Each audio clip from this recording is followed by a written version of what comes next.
जी बिस्मिल्लाहिर्रहमानिर्रहीम। स्टूडेंट बढ़ते हैं अपने लेक्चर नंबर 26 की तरफ। और ये वेरी वेरी इंपॉर्टेंट लेक्चर है। इंशाल्लाह अगर इनमें से क्वेश्चन आया इन टॉपिक्स में से तो वो फिर इसी में से ही आएगा। हमने कॉस्ट भी पढ़ लिया और हमने रेवेन्यू को भी देख लिया। अब हम देखते हैं कि एक फ़र्म अपने मुनाफा को ज़्यादा से ज़्यादा कैसे करती है। तो थोड़े से ये लेंथी क्वेश्चन होंगे, लेकिन आप क्योंकि पिछला कॉन्सेप्ट हमने क्लियर कर लिया इसलिए इंशाल्लाह ये आपको ज़्यादा मुश्किल नहीं लगेंगे। बस स्टेप को आपने इसमें जहन में रखना है कि स्टेप जो है वो कौन कौन से होंगे। ओके जी, पेज नंबर 188 पे ये दिया हुआ टॉपिक स्टार्ट में ही है उसके। एक फ़र्म अपने मुनाफों को ज़्यादा से ज़्यादा करना चाहती है, लिहाजा तफ़ाइल मुनाफा का पहला फ़र्क हिस्सा लिया जाएगा और इसे सिफर के बराबर रखेंगे। ठीक है, ये इस पैरे को आपने पहले पढ़ लेना है। इसको मैं यहाँ पे लिख भी देता हूँ आसान अल्फाज में कि आपने इसको कैसे करना है। ओके, मिसाल नंबर 1 उसने दी हुई है जी। मुकम्मल मुकाबले के तहत काम करने वाली फ़र्म के औसत मुसारफ और कह रहा है कि आपको उसकी प्राइस दी हुई है।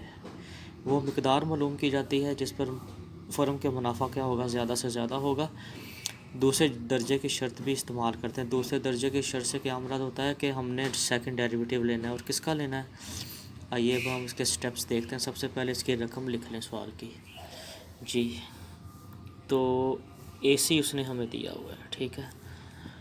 तो वो है Q² plus 3/2Q minus 8 plus 9/Q। और वो कह रहे के साथ आपको प्राइस दी हुई है। प्राइस का क्या मतलब होगा कि AR दिया हुआ है।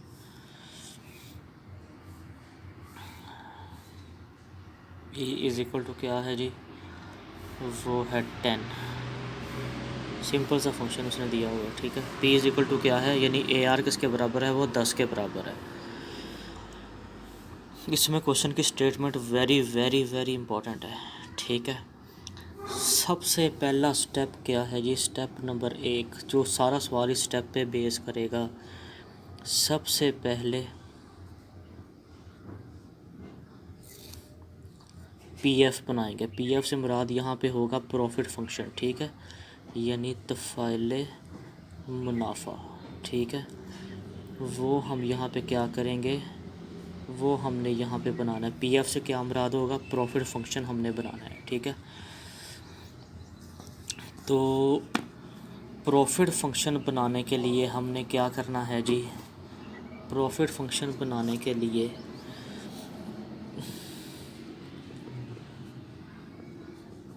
PF बनाने के लिए हमें TR और प्रॉफिट फंक्शन बनाने के लिए हमें TR और TC चाहिए होंगे जी। अब मुनाफा का फार्मूला क्या होता है, ठीक है। मुनाफा का फार्मूला ये सबको ही आता होगा, ठीक है। सब लोग जो है, आप लोग बिज़नेस से वाकिफ़ हैं कि एक फर्म अपना फार्मूला मतलब कि अपना प्रॉफिट कैसे निकालती है। सुबह से लेकर शाम तक एक बंदा चीज़ को सेल कर रहा है, वो शाम को अपना प्रॉफिट कैसे कैलकुलेट करेगा। सारा दिन जो वो वसूली करता है उसमें से अपना ख़र्चा निकाल दे तो बाकी पीछे क्या रह जाता है, वो रह जाता है प्रॉफिट। ओके, तो प्रॉफिट का फार्मूला होता है पाई, मीन्स इकोनॉमिक्स में प्रॉफिट होता है पाई इज़ इक्वल टू होगा TR माइनस TC, यानी कुल वसूली में से कुल अखराजात को निकाल देंगे तो वो हमारा क्या बन जाएगा, वो हमारा मुनाफा का फार्मूला बन जाएगा, ठीक है। तो दोबारा मैं स्टेप्स को देख लेता हूँ। सबसे पहले हम प्रॉफिट फंक्शन बनाना है, ठीक है। प्रॉफिट फंक्शन बनाने के लिए हमें TR और TC जो है वो चाहिए होंगे, क्योंकि प्रॉफिट निकालने के लिए तफ़ाइल मुनाफा प्रॉफिट फंक्शन कब बनेगा, जब हमें प्रॉफिट का फार्मूला आता होगा। What is formula of profit, वो क्या है जी, हमारे पास TR माइनस TC हो जाएगा जी। अब सबसे पहले आपने क्या करना है, आपने TR बनाना है, ठीक है। यहाँ पे देखें TR है, TR हमारे पास नहीं है, ठीक है। एक बात अब याद रखें, ये पिछले लेक्चर्स में भी मैं लिख चुका हूँ। TR हमेशा आर में से बनाएंगे। किस में से बनाएंगे? आर में से बनाएंगे। टी आर हमेशा आर में से बनाएंगे, यानी P इज़ इक्वल टू किसके बराबर होता है? P इज़ इक्वल टू होता है हमेशा ए आर के। P किसके बराबर होता है? A are. तो ये असल में हमें यहाँ क्या दिया हुआ है? ये हमें उसने ए आर ही दिया हुआ है, ठीक है। A R is equal to क्या है? वो 10 है। ए आर से टी आर बनाने का फार्मूला जी क्या फार्मूला होता है? टी आर होता है ए आर ज़रब क्यू, यानी इस ए आर को आपने क्यू के साथ क्या कर देना है जी? मल्टीप्लाई कर देना। ये जो ए आर है, ठीक है, इसको आपने क्यू से मल्टीप्लाई कर देना, वो टी आर आ जाएगा। Then T R is equal to क्या आ गया हमारे पास? T R is equal to हो गया 10 क्यू, ठीक है। अब एक फंक्शन तो आ गया हमारे पास, ठीक है। कौन सा फंक्शन हमने बना लिया? हमने टी आर का फंक्शन जो है यहाँ पर हासिल कर लिया है, जो हमारे पास क्या आया है? 10 क्यू आ गया। फार्मूले का दूसरा हिस्सा क्या कह रहा है जी? फार्मूले का दूसरा हिस्सा है टी सी। टी सी नज़र आ रहा है कहीं पे आपको? नहीं है, ए सी दिया हुआ है। ए सी का टी सी बना लें। कैसे बनाएंगे? अब टी सी का फार्मूला वही, ठीक है, यानी टी सी बराबर होगा ए सी ज़रब क्यू, ठीक है, यानी ए सी को क्यू से मल्टीप्लाई कर देंगे। अब देखते हैं आगे क्या होगा। ये ए सी दिया हुआ है, ठीक है, इसको क्यू से मल्टीप्लाई कर देंगे। ये आ जाएगा क्यू का क्यूब प्लस 3/2 क्यू स्क्वायर हो जाएगा, यानी एक एक क्यू बढ़ जाएगा, माइनस आ जाएगा 8 क्यू, और वो क्यू नीचे है, ठीक है। ये क्यू क्या है? ये नीचे है। क्यू की से इसको जब मल्टीप्लाई करेंगे तो ये कट जाएगा, तो ये आ जाएगा प्लस का 9। तो ये हमारे पास कौन सा फंक्शन बन गया? ये हमारे पास अब आ गया टी सी का फंक्शन आ जाएगा यहाँ पर, ठीक है। ओके, टी आर भी आ गया, टी आर भी आ गया, ठीक है, टी सी भी आ गया। प्रॉफिट के फार्मूले में दर्ज करते हैं।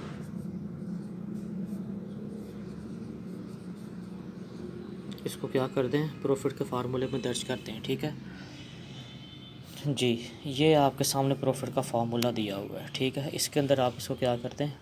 दर्ज करते हैं। Okay, what is formula? Pi is equal to T R minus T C हो जाएगा, ठीक है। What is T R? अभी ऊपर निकाला है, दिस इज़ टी आर। ये आ जाएगा 10 क्यू माइनस, ब्रैकेट लगानी है आपने यहाँ पे लाजमी, क्योंकि माइनस करने लगे हैं, साइन चेंज होने लगे हैं अब, ठीक है। ये हमने निकाला है टी सी का फंक्शन। ये टी सी का फंक्शन है, क्या है जी? Q cube plus 3/2 q square minus 8 q, और प्लस के आ गया जी हमारे पास 9 आ जाएगा। ओके, अब हमने क्या करना है? इनके साइन जब चेंज हो जाएंगे, ठीक है, ब्रैकेट खोलेंगे तो ये आ जाएगा 10 Q minus Q cube plus 3/2 q square minus 8 Q plus का 9 आ जाएगा हमारे पास, ठीक है। इस चीज़ को मैं जो है दोबारा रिपीट कर देता हूँ, कैसे हमने इसको जो है वो करना है। यानी फार्मूले में हमने टी आर और टी सी को क्या कर देना है? रख देना है, ठीक है। फिर वहाँ से ब्रैकेट लगा देनी है, क्योंकि माइनस करना है तो साइन इनके क्या हो जाएंगे? अंदर चेंज हो जाएंगे जब हम क्या करेंगे? ब्रैकेट को खोलेंगे। तो यहाँ से आपने क्या करना है?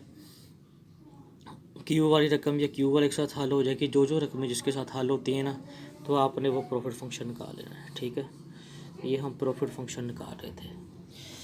ओके, प्रॉफिट फंक्शन आ गया हमारे पास माइनस का क्यू क्यूब, यानी इसको हल करेंगे, ठीक है। तो मैं ये लिख रहा हूँ यहाँ पे, माइनस का Q cube minus 3/2 q square plus 18 Q minus का 9। ओके, अब सारा सवाल इस पे डिपेंड करेगा, ठीक है। ये हमारा आ गया है प्रॉफिट फंक्शन, ये हमारा आ गया है प्रॉफिट फंक्शन, ठीक है। हमने सारा कुछ क्यों किया? ये प्रॉफिट फंक्शन बनाया क्यों है? ये मैं बड़ी इंपॉर्टेंट लाइन बोलने लगा हूँ, ठीक है। कि प्रॉफिट फंक्शन हमने क्यों बनाया, क्योंकि ये देखें, ये यहाँ पे क्या लिखा हुआ है, कुल मुनाफा को ज़्यादा से ज़्यादा करना। हमने मुनाफा को ज़्यादा से ज़्यादा करना है, और किसी भी चीज़ को ज़्यादा से ज़्यादा करना हो तो पहले उसका फंक्शन चाहिए होगा ना। पहले हम कॉस्ट को मिनिमाइज़ करते थे तो हमें कॉस्ट का फंक्शन दिया होता था।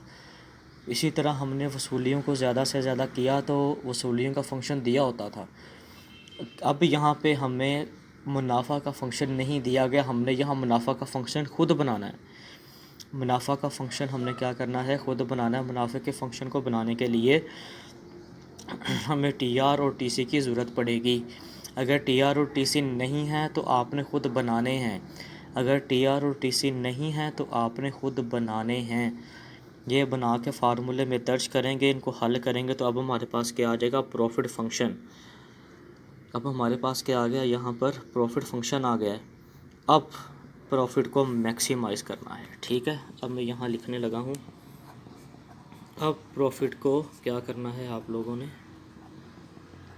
यहाँ इसको मैक्सिमाइज़ करना है।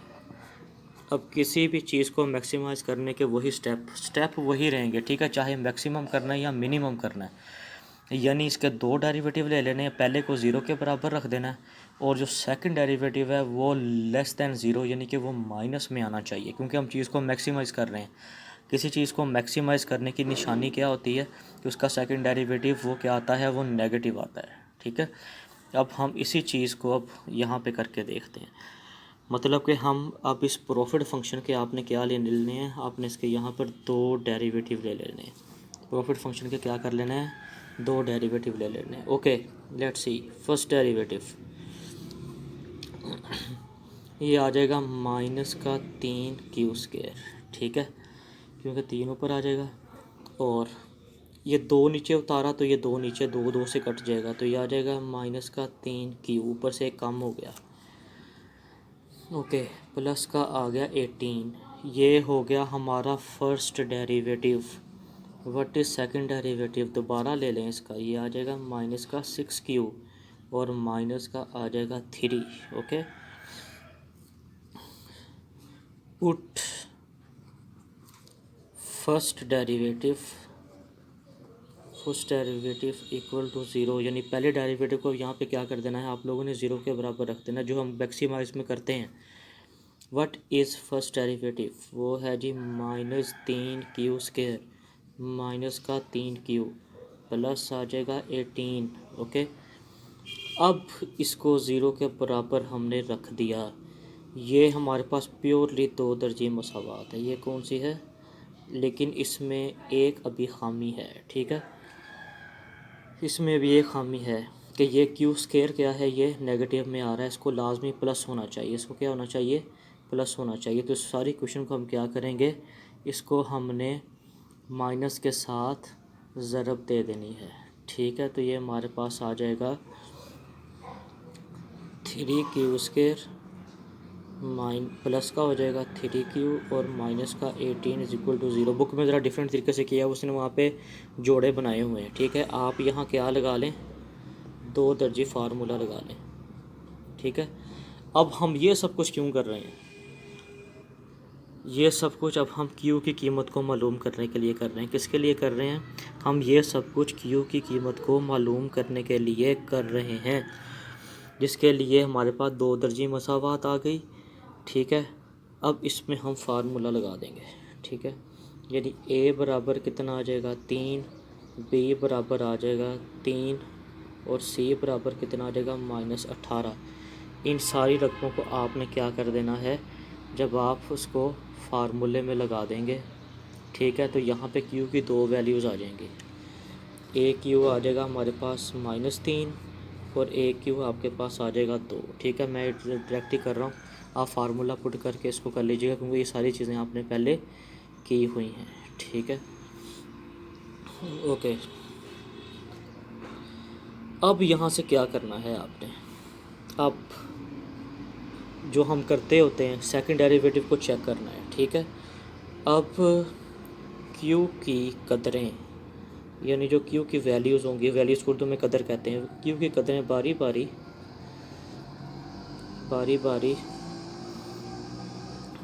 सेकंड तफरकीसार में रखेंगे, यानी सेकंड डेरिवेटिव में रख देंगे।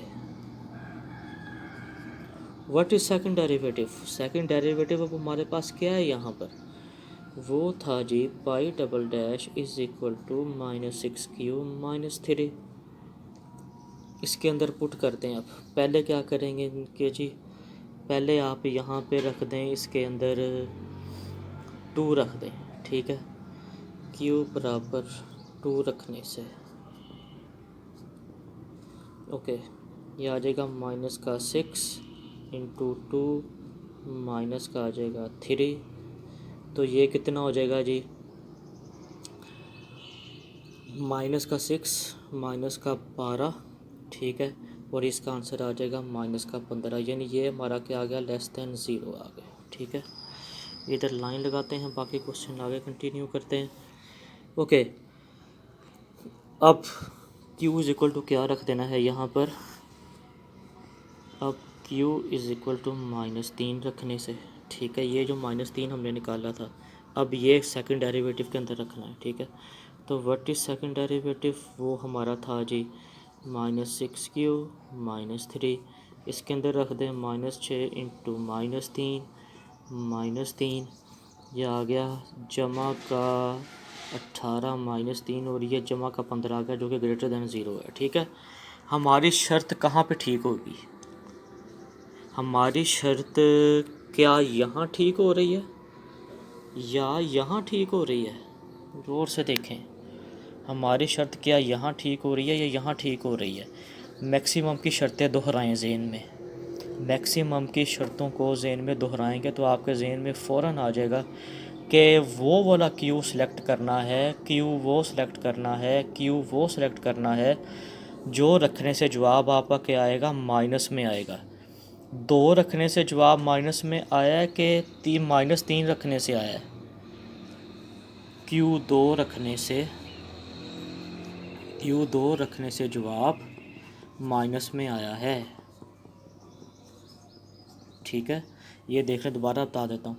Q को 2 रखने से, ये Q2 पुट करने से आंसर कितना आया है हमारा, माइनस में आया है। अब हम Q is equal to 2 select करेंगे, ठीक है। Q इज़ इक्वल टू हमारा क्या है, वो 2 है, यानी कि अब क्वेश्चन के स्टेटमेंट पर दोबारा चले जाएं, वो देखें मुकम्मल मुकाबले के तहत काम करने वाली फ़र्म के औसत मुसारफ और कीमत दी हुई है, वो मिकदार मालूम की जाती है, ठीक है।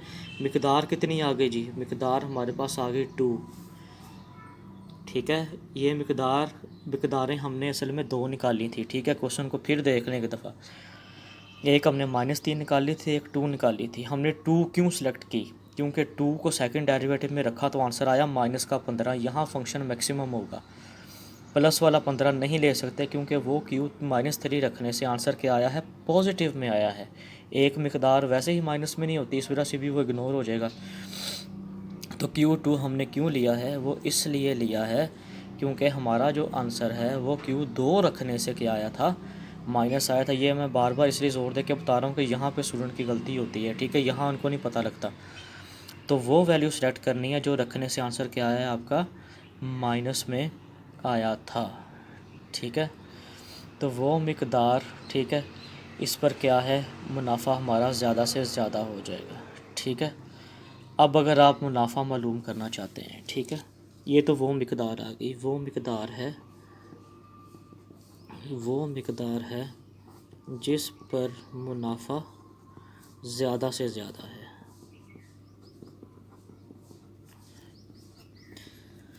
लेकिन अब ये नहीं पता कि मुनाफा कितना निकला है, अभी सिर्फ उसने ये बताया है कि मुनाफा ज़्यादा से ज़्यादा है। फिर ज़ोर दे के बता रहा हूँ इस लाइन पे, लेकिन हमें मुनाफे का फ़िगर नहीं पता, ठीक है, कि 100-200 यानी कि फ़िगर्स में हमें नहीं पता कि वो मुनाफा कितना है। तो ये कैसे पता चलेगा कि मुनाफा कितना है, दोबारा रिपीट कर देता हूँ। इस Q2 पर ये वो मिकदार है जिस पर मुनाफा क्या है, ज़्यादा से ज़्यादा है, लेकिन एक्चुअली हमें ये नहीं पता चल रहा कि मुनाफा निकला कितना, यानी फ़िगर्स में नहीं पता लग रहा। तो फ़िगर्स में पता करने के लिए हम क्या करेंगे, मुनाफा मालूम करने के लिए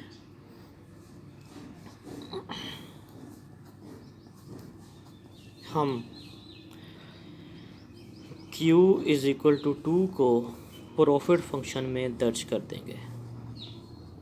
इसको क्या कर देंगे, प्रॉफिट फंक्शन में दर्ज कर देंगे जी। अब ढूंढे ज़रा प्रॉफिट फंक्शन किधर था, वो मैं लाइन लगा के किया था। ये दिस इज़ प्रॉफिट फंक्शन, ये क्या है आपका प्रॉफिट फंक्शन है, ठीक है।